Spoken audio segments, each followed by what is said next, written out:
ఉండాలి. అంటే యేసుక్రీస్తు వైపు ఉండడం అంటే మనకు సమస్యలు వచ్చినప్పుడు ఆయన తట్టు చూడాలి కదా. ఎవరైతే ఆయన తట్టు చూస్తారో వారి ముఖం మీద ఏం పడుతుందంటే వెలుగు కదా. ఆయన తట్టు చూసే వారికి వెలుగు కలుగును అని కీర్తనలు 34లో ఉంది కదా. కీర్తన 34లో ఏముంది? ఆయన తట్టు చూడగా వారికి వెలుగు కలిగేను కదా. వారు ఎన్నటికీ కూడా సిగ్గుపడలేదంట. మనం యేసుక్రీస్తు వైపు చూసినప్పుడు మనకి ఏం కలుగుతుంది? వెలుగు కలుగుతుంది. ఒక ఆలోచన దేవుడు ఇస్తాడు, ఒక నడిపింపు దేవుడు మనకి ఇస్తాడు, గైడెన్స్ ఇస్తాడు, ఏ రీతికి ముందుకు సాగాలో దేవుడు ఇస్తాడు. మన శ్రమలలో మనము ఆదరణ పొందుకుంటాం, కంఫర్ట్ పొందుకుంటాం. చాలాసార్లు ఏంటంటే కొన్నిసార్లు శ్రమలు వచ్చినప్పుడు హృదయంలో కలవరం వచ్చినప్పుడు ఏమి చేయాలో మనకి అర్థం కాని పరిస్థితుల్లో మనం ఏం చేస్తామంటే ఆదరణ అనేది మనుషుల నుంచి కోరుకుంటూ ఉంటాం. అంటే అది అంతగా తప్పు లేదు, కానీ మనము ఎక్కువ శాతం అంటే మొట్టమొదటిగా ఆదరణ, మన బాధలో నెమ్మది, మన బాధలో సమాధానం, ఆదరణ మనం ఎక్కడి నుంచి కోరుకోవాలంటే దేవుని నుంచి మనం కోరుకోవాలి. దేవుని మీద ఎక్కువగా ఆధారపడాలి. తర్వాత మనుషుల్లో కూడా మన సమస్యలు పంచుకోవచ్చు, కానీ మన సమస్యకి పరిష్కారము, మన ప్రాబ్లంకి సొల్యూషన్ దేవుని యుద్ధ నుంచి మనం ఆశించాలి. ఆదరణ అంటే కంఫర్ట్ కదా, నెమ్మది, పర్లేదులే నీకు ఈ శ్రమ వచ్చి ధైర్యంగా ఉండు అనే ఆ మాటలు దేవుని యుద్ధ నుంచి మనం ఆ బలం పొందుకోవాలి.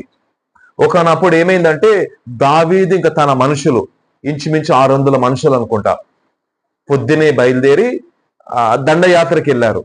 పక్కన ఫిలిస్తీన్లు కావచ్చు, పక్కన కొన్ని గ్రామాలు కావచ్చు,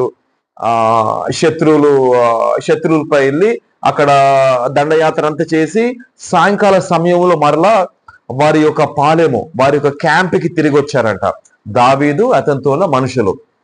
ఆ క్యాంప్ ఎక్కడ కట్టుకున్నారంటే గుడారాలు అనమాట. జిక్లాగ్ అనే పట్టణం కదా. జిక్లాగ్ అనే పట్టణంలో వాళ్ళు గుడారాలు వేసుకొని అక్కడ నుంచి బయలుదేరి ప్రతి ఉదయమున కదా, సో ప్రతి ఉదయం వెళ్ళి దండయాత్ర చేసి సాయంకాల సమయంలోకి వచ్చేసేవారు. అయితే ఒకసారి సాయంకాల సమయంలో వాళ్ళు రాగానే జిక్లాగ్ పట్టణం యొద్దకు రాగానే ఏమైందంటే ఆ పట్టణం కదా, ఆ పట్టణం మొత్తం కాల్చివేయబడి, అంటే ఆ గుడారాలన్నీ కాల్చివేయబడి, ఆ క్యాంప్, ఆ పాలెంలో వాళ్ళు వేసుకున్న గుడారాలన్నీ కాల్చివేయబడి ఉట్టి అక్కడ బూడిద మిగిలింది. ఆ బూడిదలోంచి పొగ పైకి వెళ్తా ఉంది. పిల్లలు లేరు, భార్యలు లేరు, పశువులు లేవు, మేకలు లేవు, గొర్రెలు లేవు, బంగారము వెండి ఏం కనిపిస్తలేదు కదా. వాళ్ళు వేసుకున్న ఆ జిక్లాగ్ పట్టణంలో దావీదు మనుషులు వాళ్ళు వేసుకున్న గుడారాలన్నీ కాల్చివేయబడ్డాయి. సాయంకాల సమయంకి వచ్చారు పురుషులు కదా, చేతులు ఖడ్గాలు ఉన్నాయి, గుర్రాల మీద వాళ్ళు దుమ్ము రేపుకుంటూ సాయంకాలం మరలా వాళ్ళ పాలెంకి వచ్చారు. విశ్రాంతి తీసుకుందాం, మళ్ళీ మన ఇంటికి వచ్చేసాము, మన కుటుంబస్తుల దగ్గరకు వచ్చేసామని వాళ్ళు సాయంకాలం అక్కడ రాగానే ఏం చూశారంట కదా, సాయంకాలం రాగానే వాళ్ళు చాలా నిరాశపడ్డారు. ఆ జిక్లాగ్ పట్టణం అంతా కాల్చివేయబడి ఆ ధూపము పైకి లేస్తుందంట. అప్పుడు దావీదు మనుషులు చూసి చాలా ఏడ్చారు. దావీదు కూడా చాలా దుఃఖపడ్డారు. పిల్లలు లేరు, కుటుంబస్తులు లేరు, కుటుంబాలు అందరినీ అమాలీకులు కదా, అమాలీకులు వచ్చి ఏం చేస్తారంటే ఆ శత్రువులు వచ్చి ఆ దావీదు ఆ పాలెమంతా, దావీదు వేసుకున్న గుడారాలంతా, దావీదు మనుషులు తనతో ఉన్న మనుషులు వేసుకున్న గుడారాలన్నీ వాటిలోంచి కుటుంబస్తులని, స్త్రీలని, పిల్లల్ని అందరినీ చెరపట్టుకొని తీసుకెళ్ళిపోయారు. ఆ గుడారాలంతా కాల్చి వేశారు. వెండిని, బంగారంని సమస్తమని దొంగలించి తీసుకెళ్ళిపోయారంట కదా. సో తీసుకెళ్ళిపోయినప్పుడు సాయంకాలం సమయంలో ఎవరు వచ్చారు? సాయంకాల సమయంలో దావీదు కదా, దావీదుతో ఉన్న మనుషులు వచ్చారు కదా, దావీదుతో ఉన్న మనుషులు వచ్చారు. మనం చూసుకుంటే 1 సమూయేలు 30 అధ్యాయము మొదటి 2 వచనాలు. 1 Samuel 30 chapter first 2 verses.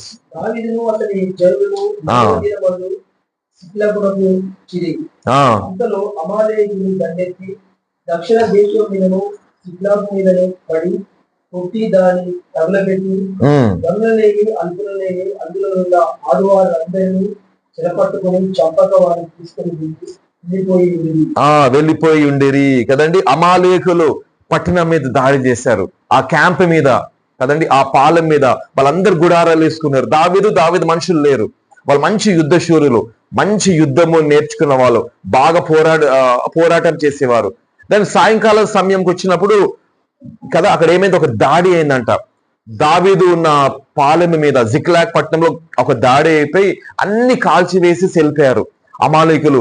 పిల్లల్నేమి, అల్పుల్నేమి, గనులేమి, చిన్నవారినేమి అందరినీ కదా క్యాప్టివ్ అంటే ఎట్లయితే మనకి గాజా ప్రాంతంలో October 7th నాడు ఏమైంది కదా, దానిలోంచి శత్రువులు వచ్చి ఇజ్రాయెల్ దేశంలోకి వచ్చి చాలా మంది పిల్లలని, అమ్మాయిలని, పురుషులను కూడా తీసుకెళ్లిపోయారు.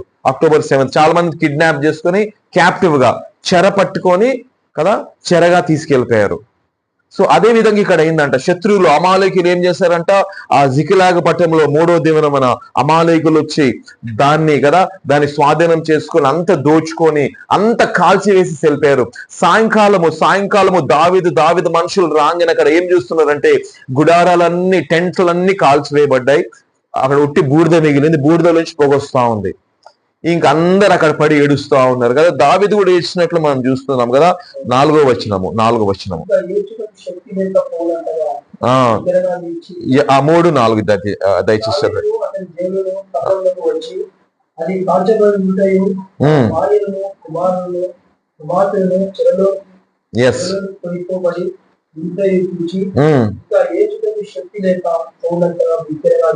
బిగ్గరగా ఏడ్చిరి, ఇంకా ఏడ్చుటకు శక్తి లేక పోవునంత బిగ్గరగా ఏడ్చిరి కదా.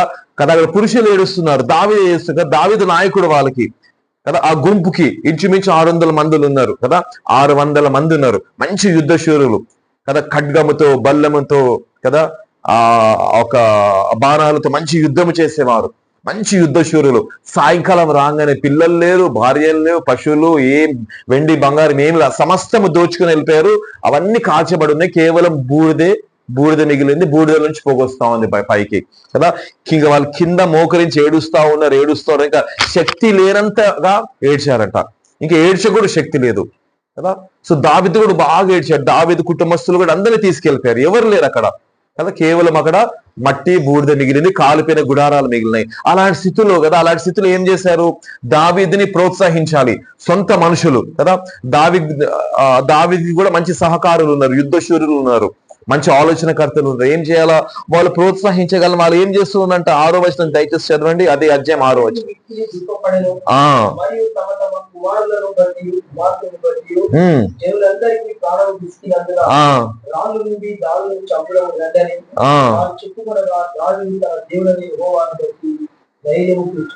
హల్లెలూయా. దావీదుకు మిక్కిలి దుఃఖము కదా, దుఃఖపడెను. దావీదు మిక్కిలి దుఃఖపడెను కదా. దావీదు చాలా దుఃఖపడ్డాడు, ఎందుకంటే సొంత భార్యలు, పిల్లలు కూడా వెళ్ళిపోయారు. దావీదు కుటుంబమే లేదు అక్కడ, పిల్లలు, భార్యలు లేరు, వేరే యుద్ధ శూరులు కూడా ఉన్నారు కదా. దావీదుతో ఉన్న మంచి యుద్ధ శూరులు, మంచిగా సహకరించేవారు, వారి కుటుంబస్తులు ఎవరు లేరు. అయితే ఏడ్చి వారి పిల్లల విషయము, భార్యల విషయము విసుకొచ్చేస్తుందట మనుషులకి. ఏమనుకున్నారు, రాళ్ళు రువ్వి దావీదుని ఇంకా చంపేద్దాము. నువ్వు పొద్దున దండయాత్రకి తీసుకెళ్ళామయ్యా, పక్కన గ్రామాలకు వెళ్ళాం, పక్క దేశాలకు వెళ్ళాము, శత్రువుని దాడి చేశాము, వాళ్ళని ఓడించాము, మంచిగా దోపుడు సొమ్మంతా తీసుకున్నాము, ఇప్పుడు ఇంటికి తిరిగి వచ్చినాము. ఇంటికి తిరిగి వస్తే ఇలాంటి స్థితి పడ్డది. నీకు తెలియదా, నీకు ముందే తెలవాలి కదా. శత్రువులు వచ్చి మన పాలన మీద, మన క్యాంప్ మీద, ఈ జిక్లాగ్ పట్టణం మీద దాడి చేస్తారని నీకు తెలవాలి కదా. నీకు ఒక హెచ్చరిక రాలేదా, ఒక వివేచన లేదా? సాయంకాలం రాగానే ఈ యొక్క దుస్థితి కదా, ఇలాంటి భయంకరమైన పరిస్థితి మేము చూడాల్సి వచ్చిందని దావీదు సొంత మనుషులు దావీదుని రాళ్ళు రువ్వి చంపాలని, రాళ్ళు రువ్వి కొట్టాలని అక్కడ చూశారంట కదా. ఎందుకంటే విసుకొచ్చేస్తుంది వాళ్ళకి. ఏడ్చి ఇంకా శక్తి అంతా పోయింది. ఇక వాళ్ళ విసుకుతో, చిరాకుతో, కోపంతో దావీదుని మేము రాళ్ళు కొట్టి చంపివేయాలి కదా. అలాంటి స్థితిలో దావీదు ఏం చేశాడంట, అక్కడ యెహోవాని బట్టి, దేవుని బట్టి, తన దేవుడైన యెహోవాని బట్టి ధైర్యము తెచ్చుకునేను కదా. రాళ్ళు రువ్వి దావీదును చంపుదాము రండని వారు చెప్పుకున్నారంట. సొంత ప్రజలే, దావీదుతో ఉన్న మనుషులే కదా. కొందరు కుడివైపు, కొందరు ఎడం వైపు దావీదుతో యుద్ధాలలో తిరిగిన మనుషులు, దండయాత్రలు తిరిగిన మనుషులు, దావీదుతో అనేక చిన్న యుద్ధాలు. ఇంకా రాజుగా మార్చబడలేదు. ఒకవైపు సౌలు తరుముతా ఉన్నాడు, ఒకవైపు దావీదు అరణ్యంలో అక్కడ దాక్కుంటుండు, ఇక్కడ దాక్కుంటుండు, అక్కడికి వెళ్తుండు, ఫిలిస్తీన్ల దగ్గరికి వెళ్తుండు, అక్కడ ఆశ్రయం తీసుకుంటుండు ఆ గుంపేసుకొని కదా. దావీదుని కూడా వెంబడించి మనుషులు ఎవరంట, అప్పులు చేసిన వారు, అసమాధానంతో ఉన్నవారు, ఇంట్లో పరిస్థితులు సరిగా లేవు కదా, ఊర్లోంచి వెలివేయబడిన వారు, అలాంటి ముఠ అంటే గ్యాంగ్, అంటే రఫ్ భాషలో మాట్లాడాలంటే ముఠ, గ్యాంగ్, ఒక గుంపు కదా, అసమాధానంతో ఉన్నవారు. కనీసం దావీదుని వెంబడిస్తే మాకేం దొరుకుతుంది? సమాధానం. అప్పులు చేసి అప్పులు తీర్చలేక కదా, ఊర్లోంచి వెలివేయబడి, చుట్టాలు బంధువులు తృణీకరించబడి, సరైన మనస్థితి లేక, సరైన పరిస్థితి లేక ఇంట్లో, అలాంటి వాళ్ళందరూ చేరి అయ్యా నేను వెంబడిస్తామయ్యా, దావీదుని వెంబడిస్తామని అట్లా మెల్లమెల్లగా దావీదుకి మనుషులను దేవుడు సమకూర్చాడు కదా. చాలా గనులైన వారు, చాలా ధనికులు, చాలా వ్యాపారస్తులు కదా, ఒక కొలువు చేసుకుంటా, ఉద్యోగం చేసుకుంటా, ఊరి పెద్దలు, అలాంటి వాళ్ళు వెంబడించలేదంట కదా. ఎవరినైతే వెలివేశారో, ఎవరైతే అసమాధానంగా ఉన్నారో, ఎవరైతే అప్పులు చేశారో కదా, ఇంట్లో ఉండలేక, పరిస్థితులు సరిగా లేక, ఊర్లోంచి బయటకు వచ్చిన వాళ్ళు ఏం చేయాలా, సరే కనీసం దావీదుని వెంబడిస్తామని అలాంటి ఒక చిన్న గుంపుని దేవుడు సమకూర్చాడంట. ఎవరికి సమకూర్చాడు? దావీదుకి కదా. సో దావీదుని బట్టి కొంచెం వాళ్ళకి నెమ్మది కలుగుతుంది. ఎందుకంటే దావీదు మీద ఏముంది? దేవుని యొక్క అభిషేకం ఉంది కదా. దావీదు అప్పటికే గొలియాతుని చంపిండు కదా. దావీదు అప్పటికే గొలియాతుని చంపి కదా, దానికంటే ముందు మంచి వీణ వాయించేవాడు, గొలియాతుని చంపిండు. రాజైన సౌలు కనుదృష్టిలో పడ్డాడు, రాజైన సౌలుకి పరిచయం చేశాడు, యోనాతానుతో మంచి స్నేహము. ఎప్పుడైతే ఇంకా సౌలు తరమడము, ఆయన చంపాలి, లేకపోతే ఈ సింహాసనం ఎక్కడికి వెళ్ళిపోతుంది? దావీదు చేతిలోకి వెళ్ళిపోతుంది నా సింహాసనము. ఎప్పుడైతే సౌలు చెడు కన్ను కలిగి దావీదు మీద కదండి ఆయన చంపాలని చూశాడు, ఇంకా యోనాతానుతో చెప్పేసి దావీదు ఏంటంటే అరణ్యములోకి వెళ్ళిపోయాడు. అరణ్యములు జీవిస్తా ఉన్నాడు తప్పించుకుంటా. అక్కడ మనుషులందరూ దావీదుకి పోగైతా ఉన్నారు కదా. అరణ్య జీవితం స్టార్ట్ అయింది కదా. ఎప్పుడైతే సౌలుకి చెడు కన్ను పడ్డదో దావీదు మీద, అప్పటి నుంచి దావీదుకి ఏం ప్రారంభమైంది? అరణ్య జీవితం కదా. సౌలు ఒక కొడుకు యోనాతానుతో సెలవు తీసుకొని, సరే యోనాతాన్, మీ నాన్నగారు ఎందుకు నా మీద పగబట్టాడు నాకు తెలియదు. లేదు దావీదు, నాన్నగారి తర్వాత నీకే సింహాసనం. యోనాతాను కూడా దావీదుతో వెంబడించవలసింది, చాలా బాగుంటుండే. కానీ యోనాతాన్ నాన్నగారితో రాజభవనంలో ఉండిపోయాడు, రాజైన సౌలుతో. సో సౌలు ఇంకా నేను చంపాలి, ఎక్కడ దొరికితే అక్కడ చంపాలి కదా. ఇన్ఫర్మేషన్ వచ్చేది సౌలుకి, పలాని లోయలో దావీదు ఉన్నాడంటే దావీదుని వెంబడించడానికి సౌలు వెళ్ళిపోయేవాడు. పలాని అక్కడ కొండల మధ్యలో దావీదు ఉన్నాడంటే సైన్యం తీసుకుని వెళ్ళిపోయేవాడు సౌలు. ఎందుకంటే దావీదుని చంపకపోతే నెక్స్ట్ నా సింహాసనం నా యుద్ధ నుంచి వెళ్ళిపోయి ఎవరి చేతిలోకి వెళ్ళిపోతుంది? దావీదు కదా. దావీదు ఎక్కడ దొరికితే అక్కడ వేసేయాలి కదా. తన సొంత రాజభవనములు కూడా ఆ ఈటను తీసుకొని, ఆ బల్లము, ఆ స్పియర్ తీసుకొని గోడకేసి చంపేద్దాం అనుకున్నాడు. ఎవరిని? దావీదుని. ఎందుకంటే దావీదు పరిచయం ఏంటంటే రాజైన సౌలు ముందు నిలబడి వీణ వాయించాలి. ఎప్పుడైతే ఆ దురాత్మ, యెహోవా యుద్ధ నుంచి ఒక దురాత్మ వచ్చి అది ఎప్పుడైతే కలవర పెడతా ఉంటుందో సౌల్ని, అప్పుడు దావీదు చక్కగా వీణ వాయిస్తే ఆ దురాత్మ పారిపోతా ఉంటదంట. సో చక్కగా చమత్కారంతో, కన్నింగ్ ప్లేయర్, ఇంగ్లీష్ లో ఇట్లా కన్నింగ్ అంటే చాలా జ్ఞానము కలిగి, వివేకం కలిగి, చమత్కారంతో వాయించేవాడు. ఎవరు? దావీదు కదా. వీణ వాయించడంలో దావీదు చిన్నప్పటి నుంచి యుద్ధశూరుడు కదా. ఒకసారి సింహం ఎలుగుబంటి గొర్రెల మంది మీద వచ్చినప్పుడు నా తండ్రి గొర్రెలని నమ్మకంగా కాచి కాయాలని ఏం చేశాడు? దావీదు ఏం చేశాడు? సింహముని చంపేశాడు, ఎలుగుబంటిని కదా. సింహముని గడ్డం పట్టి దాంతో కొట్లాడి పోరాడి చంపేశాడు, ఎలుగుబంటిని కూడా చంపేశాడు. నోట్లోంచి ఏం విడిపించాడు? ఆ గొర్రెను విడిపించాడు. రోషం గల వ్యక్తి ఎవరు? దావీదు. ప్రభుని ఆరాధించేవాడు, చమత్కారంతో వీణ వాయించేవాడు, చిన్నప్పటి నుంచి కదా యుద్ధశూరుడే. ఆ సాక్ష్యం కలిగిన వ్యక్తిని సౌలు ఏం చేశాడు? రాజైన సౌలు, అయ్యా నా ముందొచ్చి వీణ వాయించు కదా. దావీదు నాన్నగారితో మాట్లాడుతుంది, యెషీ కదా, యెషీ ఇంగ్లీష్ లో జెస్సీ, తెలుగులో యెషై కదా. యెషైతో మాట్లాడు, అయ్యా నీ కొడుకు, చిన్న కొడుకుని పంపించయ్యా. ఎందుకయ్యా అంటే, అయ్యా నా ముందు నిల్చొని వీణ వాయిస్తే నాకు మంచిగా అవుతుంది. సరే అయ్యా పంపిస్తానని. ఎప్పుడు పిలుపు వస్తుందో అప్పుడు ఆ మందలని వదిలేసి నాన్నగారి దగ్గర పెట్టి రాజభవనం దగ్గరికి వెళ్ళేవాడు, రాజు దగ్గరికి వెళ్ళేవాడు. రాజుకి ఎప్పుడైతే ఆ దురాత్మతో బాగా పీడించబడేదో అక్కడ నిలబడేవాడు. దావీదు నిలబడి, ఓకే దురాత్మ రాజుగారి మీద వచ్చింది సరే అని, అది 10 తంతుల సితారా, హార్ప్ అంటారు, ఇంగ్లీష్ లో ఏమంటారు? హార్ప్ కదా. ఎన్ని ఉంటాయి దానికి? తీగలు 10 కదా. గిటార్కి 6 తీగలు ఉంటాయి, గిటార్కి 6 ఉంటాయి, కానీ ఆ 10 తంతుల సితారకి 10 తీగలు ఉంటాయి, హార్ప్ అంటారు. దాని చమత్కారంతో వాయించినప్పుడు దేవుని అభిషేకం దిగి వచ్చేది. దేవుని అభిషేకంతో వచ్చినప్పుడు ఆ దురాత్మ పారిపోయేదంట. సో సౌలు కదా, సౌలుకు సేద తీర్చుకునేవాడు, అంటే రిఫ్రెష్ అయిపోయేవాడు, మంచి ఫ్రెష్ అయిపోయాడు వాళ్ళ ఆత్మలో.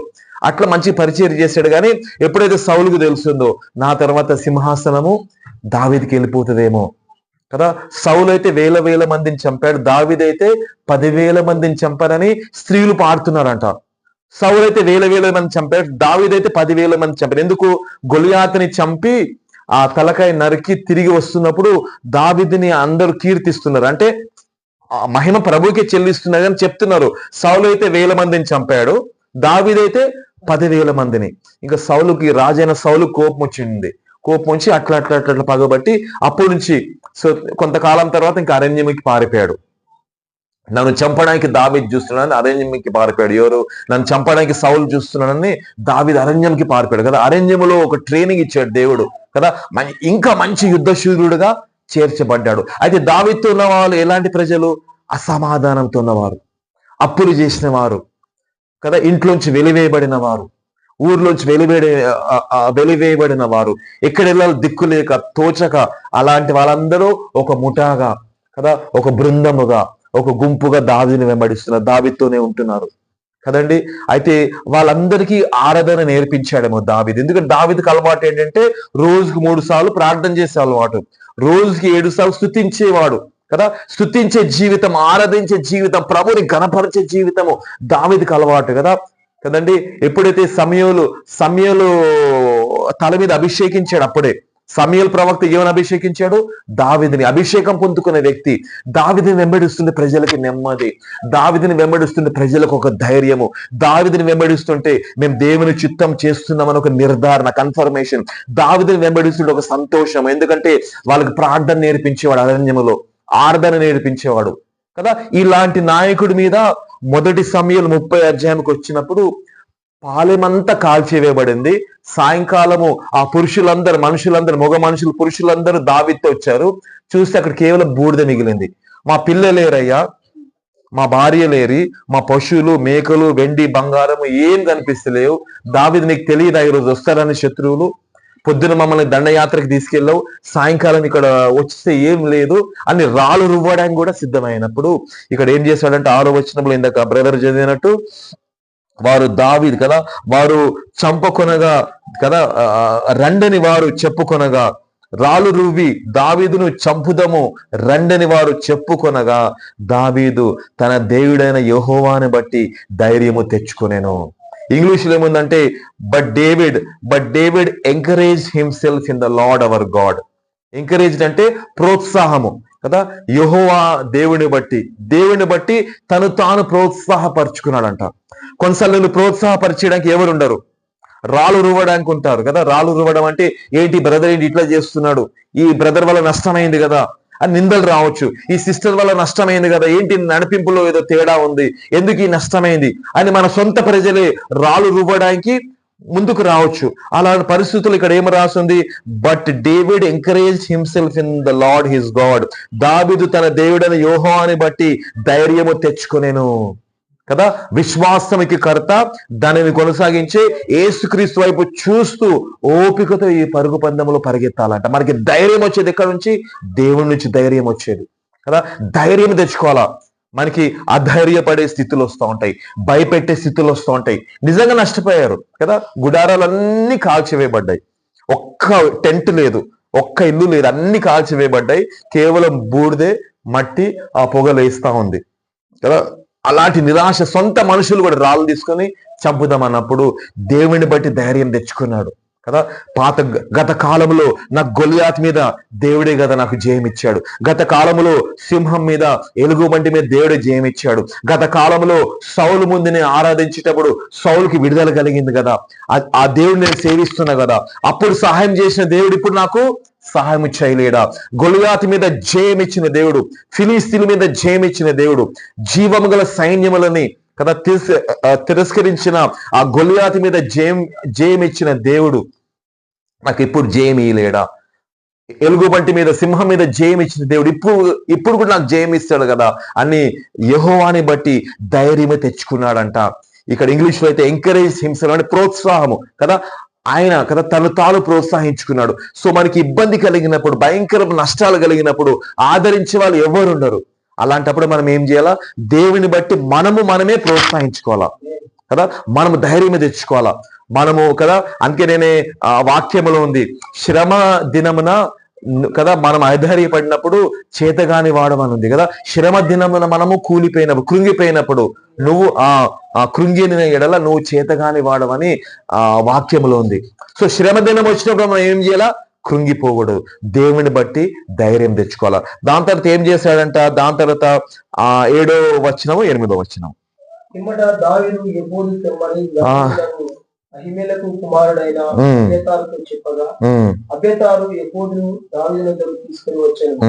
నేను ఈ దండును తరిమిన ఎడల దాన్ని కలుసుకుందునా అని యెహోవా యొద్ద దావీదు విచారణ చేయగా, యెహోవా తరుము, నిశ్చయముగా నీవు వారిని కలుసుకొని తప్పక నీ వారిని అందరినీ దక్కించుకుందామని సెలవిచ్చాను. తప్పగా నీ వారిని అందరిని దక్కించుకుందామని సెలవిచ్చాను. హల్లెలూయా. అయితే దావీదు ఏం చేస్తుండంటే, అబ్యాతారు కదా, అబ్యాతారు యాజకుడు, అబ్యాతారు లేవి కదా, అబ్యాతారు యాజకుడికి చెప్తున్నాడు, అయ్యా ఎఫోద్ ఉంటది కదా, యాజకులు ధరించుకునే అంగి ఉండేది కదా, ఒకసారి తే అని ఆ అంగి తీసుకొని ఇంకా ప్రార్థన చేతులు పట్టుకొని ప్రార్థన చేస్తున్నాడు. అంటే దావీదు యాజకుడు కాదు, దావీదు ఏంటంటే యూదా గోత్రము, యాజకులందరూ లేవి గోత్రం. అబ్యాతారు ఉన్నాడు యాజకుడు, ప్రార్థనలు పెంచేవాడు, ధూపం వేసేవాడు, ప్రార్థన చేసేవాడు. సో అబ్యాతారు దగ్గర ఏముంది? అంగి ఉంది, యాజకులు ధరించుకునే అంగి ఉంది. అది పట్టుకొని మోకరించి, ప్రవ్వా నేను వాళ్ళ తరమాల కదా, మళ్ళీ ఒక పాట పాడిండేమో, 2-3 వాక్యాలు చదివిండేమో కదా. ఎందుకంటే దావీదుకి అన్ని పుస్తకాలు లేవు, మనలాంటి కంప్లీట్ బైబిల్, సంపూర్ణమైన బైబిల్ లేదు కదా. దావీదు దగ్గర ఉన్నవి 5 పుస్తకాలే కదా, ఆది కాండము, నిర్గమ కాండం, లేవి కాండం, సంఖ్యాకాండం, ద్వితీయోపదేశ కాండం కదా. పంచకాండాలే ఉన్నాయి, మోషే రాసిన పంచకాండాలు అవే ఉన్నాయి కదా. సో ఒక ధర్మశాస్త్ర వాక్యాలు కొన్ని జ్ఞాపకం చేసుకుంటున్నాడు, మళ్ళీ ఏదైనా కీర్తన పాడిండొచ్చేమో, ఒక పాట పాడిండొచ్చేమో, ఒక యాజకుని ఎఫోద్ వస్త్రము చేతులు పట్టుకొని ప్రార్థన చేస్తా ఉన్నాడు, ప్రభుని అడుగుతాడు, ప్రవ్వా నేను తరమాలా, నేను ఆ దండు వెంట వెళ్ళాలా లేదా? అయితే నిశ్చయముగా నువ్వు వెళ్ళు, నువ్వు సమస్తం నువ్వు దక్కించుకుంటావు, వాళ్ళు నువ్వు పట్టుకుంటావు, అన్ని దక్కించుకుంటావు. హల్లెలూయా కదండి. అయితే దేవుని యుద్ధ నుంచి మంచి ఒక నిశ్చయత పొందుకుంటున్నాడు. నిశ్చయముగా నువ్వు వారిని కలుసుకొని తప్పగా నువ్వు వారందరినీ దక్కించుకుందామని సెలవిచ్చాను. హల్లెలూయా. సో మనకి నష్టాలు వచ్చినప్పుడు, కష్టాలు వచ్చినప్పుడు, ఎదురు దెబ్బలు మనకి తాకుతున్నప్పుడు మనం ఏం చేయాలా? మనల్ని ధైర్యపరచుకోవాలి కదా. సో యెహోవాని బట్టి ధైర్యపరచుకోవాలంట దావీదు. కృంగిపోలేదు, సొంత మనుషులు రాళ్ళు కొట్టి చంపుదాం అనుకున్నారు కానీ కృంగిపోలేదు కదా. We should encourage our self. David encourage himself in the Lord కదా. మంచిగా ఇంగ్లీష్ లో కూడా మంచిగా రాయబడి ఉంది. సో దావీదు, but David encourage himself in the lord his God. దావీదు తన దేవుడైన యెహోవాని బట్టి ధైర్యము తెచ్చుకోవాలి, ధైర్యము కలిగి ఉండాలి. అందుకే నేను బైబిల్ గ్రంథములు కూడా చాలాసార్లు భయపడొద్దు, ఫియర్ నాట్ కదా, భయపడొద్దు అని చాలాసార్లు రాయబడింది కదా. భయపడుకుడి 360 సార్లు కదా, చాలా సార్లు భయపడొద్దు. సో ధైర్యం తెచ్చుకున్నాడు, తను తాను ప్రోత్సహించుకున్నాడు. 2వ స్టెప్ లో చూసుకుంటే దావీదు ఏం చేస్తున్నాడు? విచారిస్తున్నాడు, ప్రవ్వా కదా, దేవుని సన్నిధిలో విచారించాలి, దేవుని సన్నిధిలో ప్రార్థించాలి, మన సమస్య దేవుని ఎదుట పెట్టాలి, దేవుని అడగాలి. సో దేవుని సన్నిధిలో ప్రార్థించాడు, ఎఫోదు తెచ్చుకున్నాడు, ప్రార్థన చేశాడు కదా, విజ్ఞాపన చేశాడు, ప్రభు సన్నిధిలో తన సమస్య చెప్పాడు. ప్రభు వెళ్ళాలా లేదా, ఆగిపోవాలి, ఏంటి ప్రభు ఇది కరెక్ట్ టైమా, ఈ సమయమా? అయితే నువ్వు వాళ్ళని నువ్వు వాళ్ళని కలుసుకుంటావు, సమస్తం నువ్వు దక్కించుకుంటావు. ఆ ఒక దండును నువ్వు వెళ్ళు, వాళ్ళని కలుసుకుంటావు, సమస్తం నువ్వు దక్కించుకుంటావు అని దావీదుకి దేవుని యొద్ద నుంచి ఒక మంచి మాట వచ్చిందంట. సో మన జీవితంలో కూడా సమస్యలు ఎదుర్కొంటున్నప్పుడు, నష్టాలు వచ్చినప్పుడు మనం ఏం చేయాలా? మనల్ని ధైర్యపరచుకోవాలా. దాని తర్వాత దేవుని సన్నిధిలో విచారించాలి, దేవుని యొద్ద నుంచి ఒక మంచి సమాధానము, గైడెన్స్, నడిపింపు పొందుకోవాలి. అందుకే నేను యెరెమీయా గ్రంథంలో కూడా ఉంది అనుకోండి, 6:16 కదా, పురాతనమైన మార్గముల గురించి విచారించుడి, మార్గములో నిలిచి చూడుడి కదా. పురాతనమైన మార్గముల గురించి విచారించుడి, ఏది మేలైన మార్గములో దాన్ని నడుచుకునడి, అప్పుడు మీ ఆత్మలకు నెమ్మది కలుగును. ఎక్కడుంది? యెరెమీయా 6 అనుకుంటా, చూడండి, సహాయం చేయండి. యెరెమీయా గ్రంథము 6:16 ఉందా? 6:16 యిర్మీయా గ్రంథము 6:16. యెహోవా ఇలాగ సెలవిస్తున్నాడు, ఎస్, మార్గములలో నిలిచి చూడుడి, పురాతన మార్గములను గూర్చి విచారించుడి, మేలు కలుగు మార్గం ఏది అని అడిగి అందులో నడుచుకోండి, అప్పుడు మీకు నెమ్మది కలుగును. అయితే వారు మేము అందులో నడుచుకున్నామని చెప్పుచున్నారు. హల్లెలూయా. అయితే యిర్మీయా ప్రవక్త ఇజ్రాయెల్ ప్రజలకి గద్దిస్తున్నాడు కదా. ఇజ్రాయెల్ ప్రజలు ఏంటంటే వాళ్ళు అక్కడ మాట వింటలేరు అన్నమాట. పాత నిబంధనలో యిర్మీయా గ్రంథంలో ఇజ్రాయెల్ ప్రజలకి ఒక మంచి ఆలోచన, అంటే మార్గములో నిలిచి చూడు, అంటే క్రాస్ రోడ్స్ దగ్గర వచ్చాము, ఈ మార్గం తీసుకోవాలి, ఈ మార్గం తీసుకోవాలా కదా. నేను సమస్తం పోగొట్టుకున్నా కదా.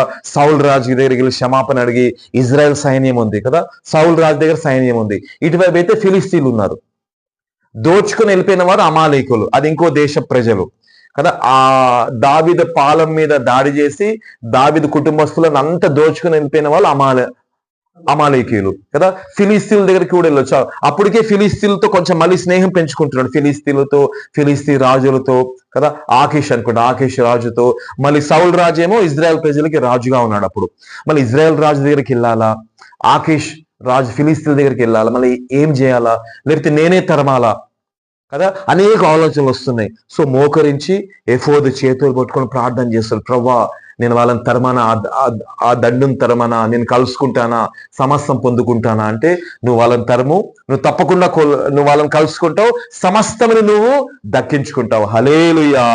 అందుకని ఇక్కడ వాక్యములు ఏముంది, యెహోవా ఇలాగ సెలవిచ్చుచున్నాడు, మార్గములలో నిలిచి చూడుడి, పురాతన మార్గములు గూర్చి విచారించుడి, మేలు కలుగు మార్గం ఏదని అడిగి అందులో నడుచుకునుడి, అప్పుడు మీకు నెమ్మది కలుగును. అనేక చాయిసెస్ ఉంటాయి. ఏ చాయిస్ నాకు మంచిదయ్యా, ఏది వాక్యానుసరంగా ఉంది, ఏది నీకు అనుకూలంగా ఉంది, నేను దేనిలో నడుస్తే నాకు నెమ్మది, నేను దేనిలో నడుస్తే నేను నష్టపోను కదా. ప్రార్థన చేసి తెలుసుకున్నాడు, దేవుని యొద్ద నుంచి ఒక మంచి జవాబు పొందుకున్నట్లు మనం చూస్తున్నామండి. హల్లెలూయా. సో మనకి చాలా కష్టాలు రావచ్చు, చాలా నష్టాలు రావచ్చు, మనం ఎట్లుండాలంట, దేవుణ్ణి వెంబడించే ప్రజలుగా ఉంటే మనకి నెమ్మది కదా. సమస్తం పోగొట్టుకున్నవన్నీ దక్కించుకున్నాడు, అన్ని పొందుకున్నాడు. హల్లెలూయా కదా. కేవలం 600 మంది అంట. మళ్ళీ 600 మంది పరిగెత్తి ఏదో నది వచ్చిందంట, మధ్యలో నది వస్తే దానిలో 300 మంది చేతులు ఎత్తేశారు. అయ్యా నిన్ననే దండయాత్రకి వెళ్ళాము, ఫుడ్ కూడా లేదు, ఆహారం కూడా లేదు, దాహం వేస్తుంది, మేము పరిగెత్తలేమంటే, సరే మీరు 300 మంది మీరు ఇక్కడ ఉండండి, నాకు ఇంకొక 300 మంది రండి అని ఆ నది దాటి వెతికి కదా ఒక చిన్న అబ్బాయి కూడా కనిపించారంట. ఆ చిన్న అబ్బాయిని అడిగారంట, అయ్యా నీకు తెలుసు అమాలేకీయులు చూసారా? అవనే చూసానని ఆ చిన్న అబ్బాయి దారి చూపిస్తే వెళ్ళి అమాలేకుల మీద పడి వాళ్ళు మొత్తం సర్వనాశనం చేసి అంత వారి యొక్క దోపుడు సొమ్ము కూడా మొత్తం పొందుకున్నారంట. మొత్తం పొందుకొని తిరిగి వచ్చారంట. హల్లెలూయా. సో దేవుడు ఏంటంటే, దేవుని మాట విన్నప్పుడు, దేవుని నడిపింపు మనం పొందుకుంటున్నప్పుడు, దేవుడు చెప్పిన మార్గములు మనం ముందుకు సాగేటప్పుడు కదండి, కొద్ది కష్టంగా ఉండొచ్చు కానీ తుదకు మనకి లాభము, మనకి నెమ్మది, ఆ మార్గములు నడుస్తుంటే మనకి నెమ్మదిగా ఉంటుంది. హల్లెలూయా కదండి. దేవుని నడిపింపుకు లోబడ్డాడు, విచారించాడు కదా. ఎఫోదు పట్టుకొని ప్రార్థన చేసి, ప్రభువా నేను ఆ దండు నేను తరమాలా, నేను మరలా నేను సమస్తం పొందుకుంటానా అని విచారించి దేవుని యొద్ద నుంచి సమాధానం పొందుకొని, దేవుని యొద్ద నుంచి గైడెన్స్ పొందుకొని వెళ్ళి యుద్ధం చేశాడంట. సో మన ఆత్మీయ జీవితంలో కూడా అనేక ఆత్మీయ యుద్ధాలు చేస్తూ ఉంటాం. మనం పోరాడేది మనుషులతో కాదు, మనం పోరాడేది రక్త మాంసములతో కాదు, కానీ ఆకాశ సంబంధములో కదా, ఆకాశంలో ఉన్న దురాత్మ శక్తులతో, ఆ సమూహములతో, దురాత్మ శక్తులతో మనం పోరాడుతున్నాము కదా. ఎఫెసీలో కూడా నేను ఎఫెసీ పట్టణంలో కూడా నేను ఒక మృగముతో పోరాడినట్లు పోరాడి తిని అంటాడు. ఎవరు? పౌలు కదా. ఆ దురాత్మలతో అట్లా పోరాడాడు, ఆత్మీయ పోరాటం చేసేవాడు, మోకాల మీద ఉండి పోరాటం చేసేవాడు, ప్రభువుని ఆరాధించి పోరాటం చేసేవాడు. ఎవరు? పౌలు కూడా. సో మన జీవితంలో కూడా మనం పోరాడేది మనుషులతో కాదు, ప్రజలతో కాదు, రక్త మాంసంతో కాదు, కానీ దురాత్మ శక్తులతో, చీకటి శక్తులతో, అంధకార సంబంధమైన చీకటి శక్తులతో మనం పోరాడుతున్నాం. అయితే పాత నిబంధన కాబట్టి ఆ రీతిగా కదా, శత్రులతో ఆ రీతిగా రాజులు ఆ రీతికి పోరాడేవారు. సో ఇక్కడ చూసుకుంటే దావీదు నిరాశపడలేదండి, యెహోవాని బట్టి ధైర్యం తెచ్చుకున్నాడు. David encourage himself in the Lord కదా. ఒక సమస్య వచ్చింది, అంత దోచుకోబడ్డాడు. చాలా గంభీరమైన సమస్య. సొంత మనుషులు రాళ్ళు రువి చంపాలనుకున్నారు కదండి. అలాంటి సమస్య ఎదుర్కొన్నప్పుడు ఏం చేశాడంట కదా, సమస్య ఎదుర్కొన్నప్పుడు యెహోవాని బట్టి ధైర్యం చేశాడు. ఇంకోటి విచారించాడు, దేవుని యొద్ద నుంచి ఆ గైడెన్స్ పొందుకున్నాడు. క్లియర్ గైడెన్స్ పొందుకున్నాక స్పష్టంగా దేవుడు మాట్లాడిన తర్వాత దేవుడు చూపించిన మార్గములో ఆ నడిపింపులో ముందుకు సాగిపోయాడు. సమస్తము దక్కించుకున్నాడు. పిల్లలు, గొర్రెలు, మేకలు, భార్యలు, పశువులు, వెండి బంగారం, అదే కాకుండా వారి సొమ్మును కూడా, అమాలేకుల సొమ్మును కూడా తీసుకొని వచ్చేసాడు కదా. మనుషుల మీద ఆధారపడలేదు. సౌల్ రాజు పక్కనే ఉన్నాడు కదా, సౌల్ రాజ్యం పక్కనే ఉంది. ఫిలిస్తీన్ రాజు ఆకేష్ దగ్గరలో ఉన్నాడు కదా. ఫిలిస్తీన్ దగ్గర ఉరికానా, సౌల్ దగ్గర నేను ఉరికి వాళ్ళ సహాయం పొందుకోను కదా. నరుల సహాయం తీసుకోలేదు కానీ దేవుని యొద్ద నుంచి మాట పొందుకొని సాగాడు. హల్లెలూయా. సో మనం చూసుకుంటే ఇంకో వ్యక్తి కూడా మొత్తం పోగొట్టుకుంది కదా. ఇంకో వ్యక్తి కూడా అంతా పోగొట్టుకుందంట, అంతా పోగొట్టుకుంది కదా. ఆ వ్యక్తి ఎవరంటే రూత్ కదా. మోయాబు దేశంలో కదా నయోమి కోడలు రూత్. ఇంకో కోడల పేరు ఏంటమ్మా? ఓర్ఫా కదా. సో నయోమి ఏంటంటే, నయోమి భర్తతో 2 కొడుకులతో బెత్లెహేం అనే పట్టణం వదిలేసి మోయాబు దేశంకి వెళ్ళింది. నయోమి అనే ఒక ఆమె కదా ఏం చేసిందంటే 2 కొడుకులతో ఇంకా భర్తతో ఎక్కడికి వెళ్ళింది? మోయాబు దేశంకి వెళ్ళింది. ఎందుకంటే బెత్లెహేములో ఏమొచ్చిందంటే కరువు వచ్చిందంటే. ఇజ్రాయెల్ దేశంలో కరువు వచ్చింది. అయ్యో కరువు వచ్చింది, దేవుడు పోషిస్తాడో లేదో, దేవుడు ఆహారం ఇస్తాడో లేదని సందేహించింది, అనుమానం వచ్చింది. మనం సందేహించకూడదు.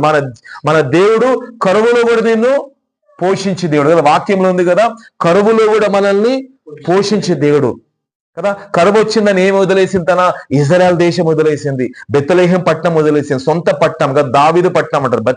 బెత్లెహేంకి ఇంకో పేరు ఏంటంటే సిటీ ఆఫ్ డేవిడ్, దావీదు పురము బెత్లెహేం కదా. అక్కడ వాళ్ళు నివసించేవారు. నయోమి తన భర్త 2 కొడుకులు ఏం చేశారంట, కరువు వచ్చింది నా ప్రాంతం వదిలేసి ఎక్కడికి వెళ్ళిపోయారు? మోయాబు దేశంకి వెళ్ళిపోయారు కదా. ఇక్కడ మంచి ఫుల్ ఆహారం ఉంది కానీ మోయాబు దేశం ఏంటంటే భయంకరమైన దేశం. ఐగుప్తు కంటే ఎక్కువ అక్కడ పాపం ఉందంట. భయంకర పాపంతో నిండిన దేశం. విగ్రహారాధన, వెండి బంగారము, జలసాలు, ఏది కావాలంటే అది కదా. అన్ని ఉన్నాయి అక్కడ. ఆహారం ఉంది, పాపం ఉంది, జలసాలు ఉన్నాయి, విగ్రహారాధన ఉంది, వెండి ఉంది, బంగారం అంత ఉంది. అరే ఇక్కడ బాగుంది, ఫుడ్ బాగుందని, మంచిగా ఉందని అక్కడ చాలా కాలం ఉందంట ఇక్కడ మోయాబు దేశంలో కదా. సో నయోమి వాళ్ళ భర్త చనిపోయాడు, నయోమి వాళ్ళ 2 కొడుకులు కూడా చనిపోయారు. కేవలం మిగిలింది ఎవరంటే కోడళ్ళు. అంటే అక్కడ వెళ్ళిన తర్వాత కొడుకులు వివాహం చేసుకున్నారు. 2 కుమారులు మోయాబు స్త్రీలను వివాహం చేసుకున్నారు కదా. ఒక స్త్రీ ఒక అమ్మాయి పేరు రూత్, ఇంకో అమ్మాయి పేరు ఓర్ఫా కదా. రూత్ అనే మాటకు అర్థం ఏంటంటే ఫ్రెండ్, స్నేహితురాలు. రూత్ అనే మాటకు అర్థం ఏంటి? స్నేహితురాలు, ఫ్రెండ్ అనమాట కదా. గూగుల్ చేస్తే మీరు చూడొచ్చు. సో రూత్ ఒక కోడలు, ఇంకో కోడలు ఎవరమ్మా? ఓర్పా కదా. సో మంచిగా నివసిస్తున్నారు. నయోమి భర్త రూత్ కదా, ఇంకా ఓర్ఫా, 2 కొడుకులు, 2 కోడళ్ళు, నయోమి భర్త కదా. మంచిగా 6 మంచిగా ఇంట్లో ఉంటున్నారు కదా. నయోమి భర్త, పెద్ద కుమారుడు, పెద్ద కోడలు, చిన్న కుమారుడు, చిన్న కోడలు కదా. ఒక కోడల పేరు రూత్, ఇంకో కోడల పేరు ఓర్ఫా కదా. మంచిగా ఉంటున్నారు. కానీ ఏమైందంటే సమయం గడిచే కొలది ఏమైందంటే నయోమి భర్త చనిపోయాడు, పెద్ద కుమారుడు చనిపోయాడు, చిన్న కుమారుడు చనిపోయాడు. కేవలం ఎవరు మిగిలారంటే మోయాబు దేశంలో, ఆ పట్టణంలో, ఆ దేశంలో నయోమి మిగిలింది, రూత్ మిగిలింది, ఓర్పా మిగిలింది కదా. సో రూత్ జీవితం భయంకరంగా, అంటే మామగారు చనిపోయారు, సొంత భర్త చనిపోయాడు, మరిది చనిపోయాడు. రూత్ జీవితం చాలా కృంగిపోయిన పరిస్థితి కదా. అప్పుడు ఒక వార్త వినిపిస్తుందంట నయోమికి కదా, మరలా దేవుడు ఇజ్రాయెల్ దేశాన్ని దర్శిస్తున్నాడు, మరలా దేవుడు మా పట్టణంని దర్శిస్తున్నాడు కదా, ఆహారం మరలా ఇస్తున్నాడు అయ్యా అని వార్త వచ్చింది. సరే నేను సమస్తం పోగొట్టుకున్నా కదా, మోయాబు దేశంలో నేను సమస్తం పోగొట్టుకున్నాను, నేను తిరిగి ఎక్కడికి వెళ్తాను? తిరిగి నేను బెత్లెహేంకి వెళ్తానని బయలుదేరింది. సో ఇక్కడ కూడా రూత్కి ఏంటంటే ఒక చాయిస్ ఉంది. రూత్కి ఒక చాయిస్ కదా. రూత్ ధనికమైన కుటుంబం, రిచ్ ఫ్యామిలీ నుంచి వచ్చింది కదా. వాళ్ళ నాన్నగారు అందరు మోయాబు దేశస్తులు, విగ్రహారాధన, వెండి బంగారం అంత ఉంది కదా. రూతు ఓర్పాకి మంచి చాయిస్ ఉంది. అత్తతో కలిసి ఎక్కడికి వెళ్ళొచ్చు? బెత్లెహేంకి వెళ్ళొచ్చు, లేకపోతే మోయాబు దేశంలో ఉండొచ్చు. కానీ సో అత్త బాగా అడిగింది అనమాట, అమ్మ మీరు ఇద్దరు కోడలు మీరు మీ ఇంటికి వెళ్ళిపోండి, నా కొడుకులు లేరు కదా, చనిపోయారు కదా, మీరు కూడా విధ్వరాణులు అయిపోయారు, నేను కూడా విధ్వరాణి అయిపోయాను, ఏమి లేదు, నాతో పాటు ఇజ్రాయెల్ దేశంకి ఎందుకు వస్తారు, నాతో పాటు బెత్లెహేంకి ఎందుకు వస్తారు? రూత్ నువ్వు మీ తండ్రి ఇంటికి వెళ్ళిపో, ఓర్పా నువ్వు నీ తండ్రికి ఇంటికి వెళ్ళిపో మళ్ళీ వెళ్ళి పెళ్లి చేసుకోండి, మళ్ళీ మంచి సుఖంగా ఉండండి అన్నప్పుడు కదా రూత్ అయితే, అత్త నేను నీతోనే వస్తా, నీ దేవుడే నా దేవుడు, నీ ప్రజలే నా ప్రజలు, నువ్వు ఎక్కడైతే ఉంటావు అక్కడ నేను ఉంటాను, మరణము తప్ప ఏది కూడా మనల్ని ఎడబాపదని రూత్ గట్టి పట్టుబట్టింది. ఓర్పాను కూడా అడిగింది, ఓర్పా వెళ్ళిపో అంటే, లేదు అత్త నీతోనే వస్తాడు, లేదు ఓర్పా నువ్వు వెళ్ళిపో, నీ తండ్రి ఇంటికి వెళ్ళిపో అంటే ఓర్పా నయోమిని ముద్దు పెట్టుకొని కదా, ఓర్పా ఒక కోడలు కదా, సో నయోమి ఒక కోడలు, ఓర్పా ఏం చేసింది, అత్తని ముద్దు పెట్టుకుంది, నయోమిని ముద్దు పెట్టుకొని వెనక్కి వెళ్ళిపోయింది, తన తండ్రి ఇంటికి, తన విగ్రహాలకి వెనక్కి వెళ్ళిపోయిందంట. సో అప్పుడు మరలా ఏం చేసింది, నయోమి రూత్తో మాట్లాడుతుంది, రూత్ నువ్వు కూడా వెనక్కి వెళ్ళిపోరా, నువ్వు కూడా వెనక్కి వెళ్ళిపో, చూడు నీ తోటి కోడలు ఓర్ప నాకు ముద్దు పెట్టుకొని తన తండ్రి ఇంటికి, తన విగ్రహాల ఇంటికి, దేవతల ఇంటికి వెళ్ళిపోయింది కదా, మరలా రూత్ నువ్వు కూడా వెళ్ళిపో అంటే, లేదత్తా నేను నిన్నే వెంబడిస్తా, నీ దేవుడే నా దేవుడు, నువ్వు వెళ్ళే స్థలంకి నేను వస్తాను అని గట్టి పట్టుదల పట్టినప్పుడు నయోమికి మాట్లాడడం మానేసింది. రూతు మనసు కుదిరిందని తెలుసుకొని, రూతు మనసు ఏమైంది, కుదురుబాటు వచ్చింది రూతు మనసుకి, నేను అత్తనే వెంబడిస్తా, బెత్లెహేమికి వెళ్తా, కుదురుబాటు మనసు కదా, దేవుని మార్గంలో నడవాలని కుదురుబాటు మనసు. చూస్తే రూతు కూడా అంత పోగొట్టుకుంది, ఏం లేదు కదా, అత్త ఇంట్లో ఏం లేదా, అత్త కుటుంబంలో ఏం లేదు, సొంత భర్త చనిపోయాడు, మామ చనిపోయాడు, అక్కడ కూడా ఆస్తిపాస్తులు కూడా సరిగా లేవు, అక్కడ మోయాబ్ దేశంలో చాలా నష్టమైంది. అలా పరిస్థితుల్లో ఏం చేయాలని మరి తను కూడా ప్రార్థన చేసిందేమో మనకు తెలియదు, ఎందుకంటే నయోమి నుంచి ప్రార్థన నేర్చుకునేదేమో, నయోమి నుంచి ధర్మశాస్త్రం నేర్చుకునేదేమో, నయోమి నుంచి కొన్ని కట్టుబాట్లు రూత్ నేర్చుకునేదేమో, ఎందుకంటే నయోమి ఏమో ఇజ్రాయెల్కి చెందిన వ్యక్తి, యూదురాలు కదా, బెత్లెహేం చెందిన వ్యక్తి, రూత్ ఏమో అన్యురాలు. కానీ రూత్ ఏం చేసింది, అత్త నుంచి అనేక విషయాలు నేర్చుకుందేమో. సో తను ప్రార్థన చేసిండొచ్చు, ప్రభా మళ్ళీ నేను అత్తతో వెళ్ళాలి ప్రభా, అది నీ దేశము, ఇజ్రాయెల్ దేశం, అక్కడ ధర్మశాస్త్రం ఉంది, అక్కడ ప్రవక్తలు ఉన్నారు, అక్కడ యాజకులు ఉన్నారు, అక్కడ నీ యొక్క గుడారం ఉంది, అక్కడ మందసం ఉంది, అక్కడ ధర్మశాస్త్రం కదా, మోషే పలకలు ఉన్నాయి, ఆజ్ఞలు ఉన్నాయి, ప్రవక్తలు ఉన్నారు ప్రభా, నేను మళ్ళీ వెళ్తాను ప్రభా అని ప్రార్థన చేస్తూ ఎవరిని వెంబడించిందంట, నయోమిని వెంబడించింది కదా. సో నయోమిని వెంబడించి ఎక్కడికి వచ్చింది, బెత్లెహేంకి వచ్చిందంట. సో మన జీవితంలో కూడా సరైన మార్గము, దేవుని యొద్ద నుంచి గైడెన్స్ పొందుకోవాలంటే ప్రార్థన చేయాలి కదా. దావీదు కూడా ఏం చేశాడు, ప్రార్థన చేశాడు, ప్రభువా నేను వాళ్ళని తరమాలా, ఆ దండుని నేను తరుముదనా, నేను పట్టుకుంటానా, నేను సమస్తము పొందుకుంటానంటే, నువ్వు తప్పకుండా నువ్వు తరుము, వాళ్ళను నువ్వు కలుసుకుంటావు, నువ్వు సమస్తము దక్కించుకుంటావు. సో మన జీవితంలో కూడా ఎట్లుండాలంటే మనము ప్రార్థన చేసే వారిగా ఉండాలి కదా, దేవుని యొద్ద నుంచి సమాధానం పొందుకునే వారిగా ఉండాలి. సో ఇప్పుడు రూత్ ఎవరితో నడుచుకుంటూ వచ్చిందంట, నయోమితో నడుచుకుంటా బెత్లెహేంకి వచ్చింది. చాలా దూరం ప్రయాణం చేశారు.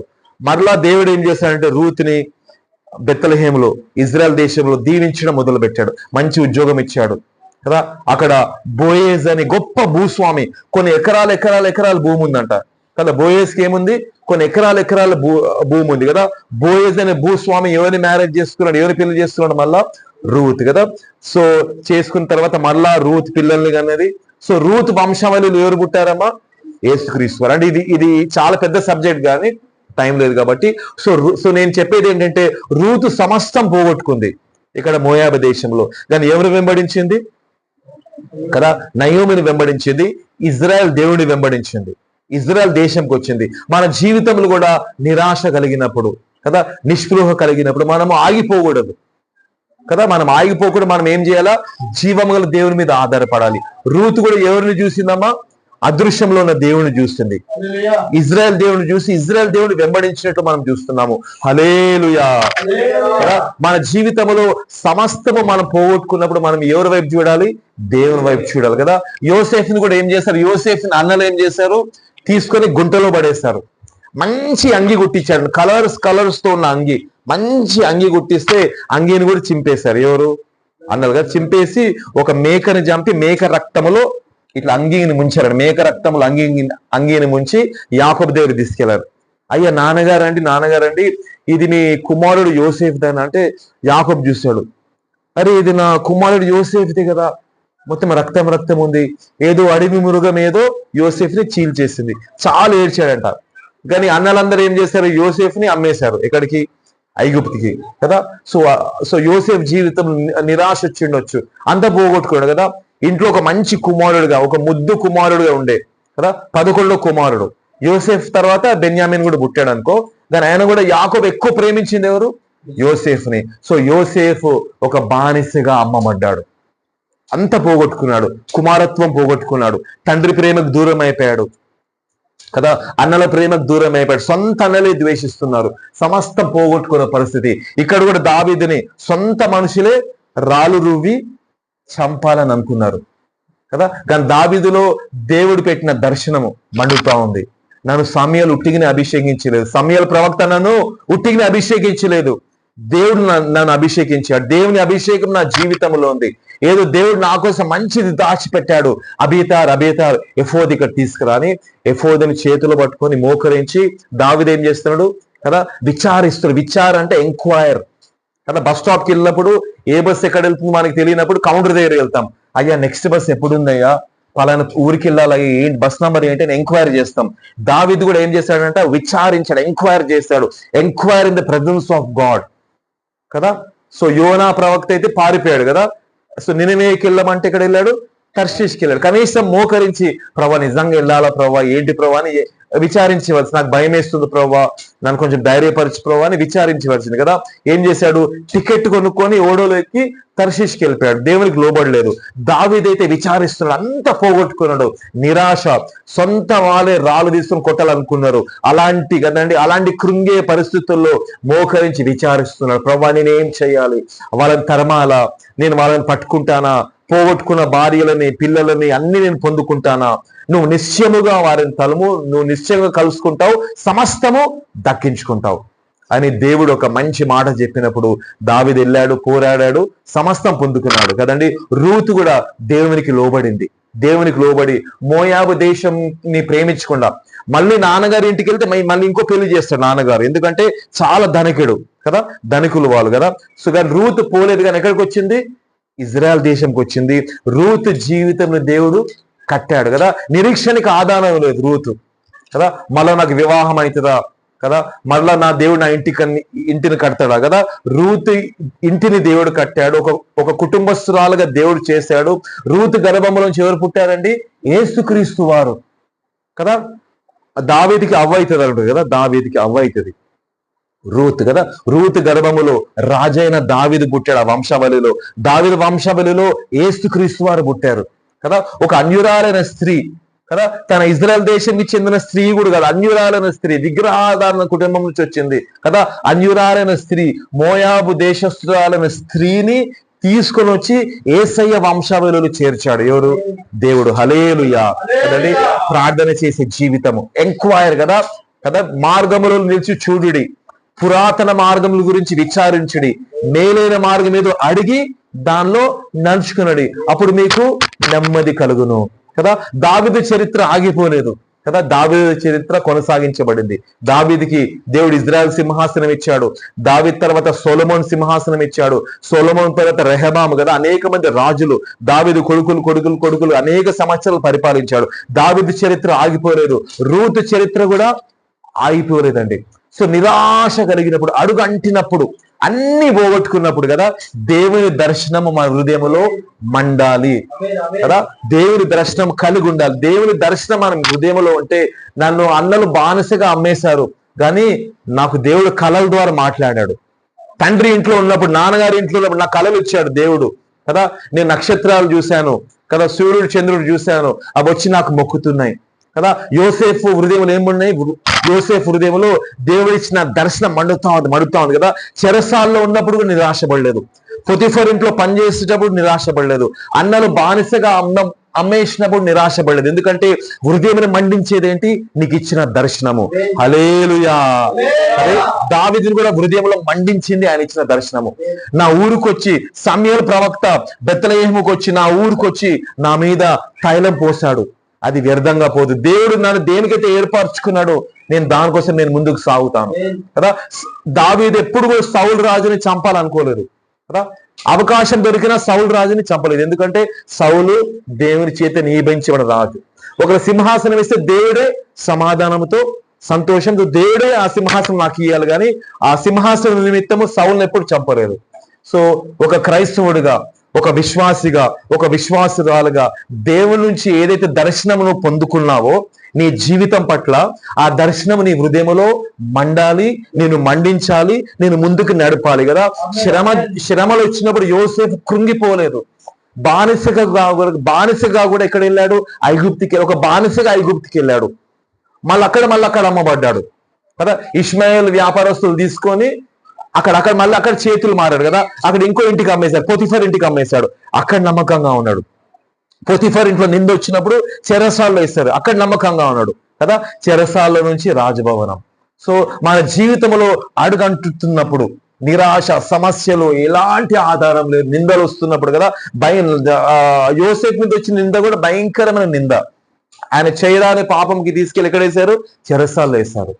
సో మన జీవితంలో అడుగంటుతున్నప్పుడు మనం ఏం చేయాలి కదా? దేవుడిచ్చిన దర్శనం మన హృదయంలో మండాలి. ప్రభా, నా పట్ల నీ తలంపు ఏంటి? ప్రభా, నా పట్ల నీ దర్శనం ఏంటి కదా. ఒక సామాన్యమైన స్త్రీగా, విశ్వాసిగా ఉండవచ్చు, ఒక చిన్న బిడ్డగా, ఒక యవనస్తుడిగా ఉండొచ్చు. కానీ ఏం చేయాలా?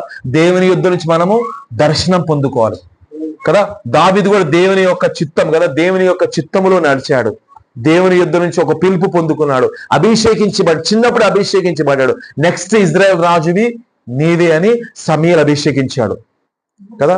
కానీ చాలా టైం పట్టింది. దావీదుని అభిషేకించిన తర్వాత కొన్ని సంవత్సరాలు కొట్టబడి అప్పుడెప్పుడో రాజయ్యాడు. కొన్ని సంవత్సరాలు పట్టింది. సో యోసేఫ్కి కూడా కళలు, దర్శనాలు వచ్చిన తర్వాత కొన్ని సంవత్సరాలు పట్టింది. రూతు కూడా అంతా పోగొట్టుకుంది కదా. రూత్ అంతా మరలా ఇజ్రాయెల్ దేశంకి వచ్చి మరలా తన ఇంటిని దేవుడు కట్టాడు, యేసయ్య వంశావళిలో చేర్చాడు. సో మన జీవితంలో అన్ని పోగొట్టుకున్నప్పుడు దేవుని దర్శనాలు, దేవుని వాక్యాలు మన హృదయంలో మండుచున్నప్పుడు కదా. ఏం మండాలి మన హృదయంలో? వాక్యం మండాలి, ఆయన ఇచ్చిన దర్శనం మండాలి. నాకెందుకు అయ్యా, నేను సామాన్యమైన విశ్వాసరాలను కదా అంటే అట్లా అనవద్దు కదా. ప్రతి ఒక్క విశ్వాసి పట్ల, ప్రతి వ్యక్తి పట్ల వ్యక్తిగతంగా ఒక దర్శనం దేవుడు ఇస్తాడు కదా. లేదా నేను ఇంట్లోనే పని చేసుకుంటా, నేను ఇంట్లోనే వంట చేసుకొని సంసారం చూసుకుంటా, అట్లా కాదు. మనం స్త్రీగా ఉండొచ్చు, బ్రదర్ గా ఉండొచ్చు, పురుషునిగా ఉండొచ్చు, ఏదైనా కదా. ప్రతి వ్యక్తి పట్ల దేవుడు ఒక దర్శనము కలిగి ఉన్నాడు కదా. ఐఎమ్ స్పెషల్ కదా. నీ డిఎన్ఏ వేరే డిఎన్ఏ వాళ్ళకు మ్యాచ్ ఇవ్వదు. నీ ఫింగర్ ప్రింట్, ఏలుముద్ర వేరే ఏలుముద్రతో మ్యాచ్ ఇవ్వదు. యూఆర్ క్రియేటెడ్ స్పెషల్ కదా. నీకున్న ఐరిస్ అంటే ఏంటి? కనుబొమ్మ. నీ కనుబొమ్మ ఇంకా వేరేకి ఎవ్వరు లోకంలో నువ్వు కోట్ల ప్రజలు తీసుకున్నా కూడా నీకున్న ఐరిస్, కనుబొమ్మ వేరే మ్యాచ్ కాదు. అందుకని మనం ఆధార్ కార్డుకి వెళ్ళినప్పుడు ఇవన్నీ తీసుకుంటారు, ఏలుముద్రలు, ఐరిస్, ఇవి తీసుకుంటారు. వై? బికాస్ ఎందుకంటే నువ్వు యూఆర్ క్రియేటెడ్ స్పెషల్. నీ పట్ల దేవుని చిత్తం, ఒక స్పెషల్ ప్లాన్ ఉంది కదా. సో మనం ఏమనుకోవాలంటే నా పట్ల దేవుడు ప్రత్యేకమైన ప్రణాళిక కలుగున్నాడు. యోసేఫ్ పట్ల దేవుడు ప్రత్యేకమైన ప్రణాళిక కలుగున్నాడు. కాబట్టి కరువు రాకముందే, లోకమంతా 7 సంవత్సరాలు కరువు రాకముందే ఒక మనిషిని ఐగుప్తికి పంపించాడంట, జోసెఫ్ని కదా. ఒక అన్యురాలైన స్త్రీ గర్భములో ఎవరు పుట్టారు? యేసయ్య పుట్టాడు కదా. సో రూత్ పట్ల ఒక ప్రత్యేకమైన ప్రణాళిక కలిగి ఉన్నాడు కదా. దావీదు కదా, నా హృదయానుసారుడైన దావీదు కదా. దావీదు పట్ల కూడా ప్రత్యేకమైన ప్రణాళిక కలిగి ఉన్నాడు. అది దావీదుకి తెలుసు కాబట్టి నిరాశ కదా. దావీదు బహు దుఃఖపడెను. ఆయన కూడా తన దేవుని బట్టి ఏం తెచ్చుకున్నాడు? ధైర్యం తెచ్చుకున్నాడు కదా. రూతు కూడా అదే చేసి ఉండొచ్చు కదా. దేవుని బట్టి, ఇజ్రాయెల్ దేవుని బట్టి మా అత్త నయోమి రోజు ప్రార్థన చేసే దేవుడు ఉన్నాడు. ఇజ్రాయెల్లో ఒక దేవుడు ఉన్నాడు కదా. ఆ బెత్లెహేములో ఉన్న దేవుడు జీవముల దేవుడు, ఆకాశంని సృష్టించిన దేవుడు, పరలోకమని సమస్తము చేసిన దేవుడు అని రూతు కూడా విశ్వసించిందండి. సో మన హృదయంలో ఒక దర్శనం పొందుకోవాలి. ప్రభా, నీ చిత్తం ఏంటి ప్రభా, ఏం చేయాలి ప్రభా, నేను నీకోసం ఏం చేయాలి ప్రభా. నేను రాత్రి కూడా మనం చూసుకున్నాం కదా, తబితా గురించి చూసుకున్నాం కవాడిపల్లిలో కదా. తబితా ఎవరు? శిష్యురాలు కదా, యేసయ్యని వెంబడించిన శిష్యురాలు. దాని తబిత ఏం చేసింది? బహు ధర్మ కార్యములు, బహు సత్క్రియలు. ఒక అమ్మాయి అండి కదా, 20 సంవత్సరాలు ఉండొచ్చు కదా. భర్త విషయం రాయబడలేదు, పిల్లల విషయం రాయబడలేదు. ఒక చిన్న పిల్లే కదా, చిన్న అమ్మ ఏం చేసిందంట? తబిత ఏం చేసింది? బహు ధర్మ కార్యములు, బహు సత్క్రియలు చేసిందంట. సత్క్రియలు చేసింది కదా. సో తబిత అనే శిష్యురాలు ఉండేను. సో మన జీవితంలో కూడా యోసేఫ్ వలె ఎదురు దెబ్బలు తిన్నా కూడా ముందుకు వెళ్తా ఉండాలి. ఎందుకంటే నీ హృదయంలో ఏం మండుతుంది? నీ హృదయంలో మండుతున్నది ఏంటమ్మా? దేవుని దర్శనం మండించాలి నేను కదా. సో యేసుక్రీస్తు వారు ఏమన్నారు కదా, యేసుక్రీస్తు వారి శిష్యులు చూసి నీ మందిరం గురించిన ఆసక్తి నన్ను భక్షిస్తున్నదని రాయబడి ఉంది కదా అని ఆ ఆసక్తి ఎవరిలో చూస్తున్నారు? యేసయ్యలో కదా. ఆ మంట మనం మండితే, ఆ హృదయంలో మంచి మంట ఉండి ఒక దర్శనం ఉంటే నీకు ఎన్ని కష్టాలు వచ్చినా నువ్వు ఆగిపోవు. రూత్ వలె నువ్వు ముందుకు సాగుతూ ఉంటావు. ఎన్ని కష్టాలు వచ్చినా దావీదు వలె ముందుకు సాగుతూ ఉంటావు. ఎన్ని కష్టాలు వచ్చినా యోసేఫ్ వలె ముందుకు సాగుతూ ఉంటావు కదా. విచారించాలి. ఒకవేళ మనకు అర్థం కాకపోతే, దారి అర్థం కాకపోతే దేవుని సన్నిధిలో విచారించాలి కదా. మార్గములో నిలిచి చూడుడి కదా. నేలైన మార్గం ఏదో విచారించి అడుగుడి, పురాతన ఆ మార్గంలో నడువుడి, అప్పుడు మీ హృదయములకి నెమ్మది కలుగును. కానీ వీళ్ళందరూ నెమ్మది పొందుకున్నారు. దావీదు కావచ్చు, రూత్ కావచ్చు, యోసేఫ్ కావచ్చు కదండి. సో మనం అందరం మోకరించి ప్రార్థన చేసుకుందాము.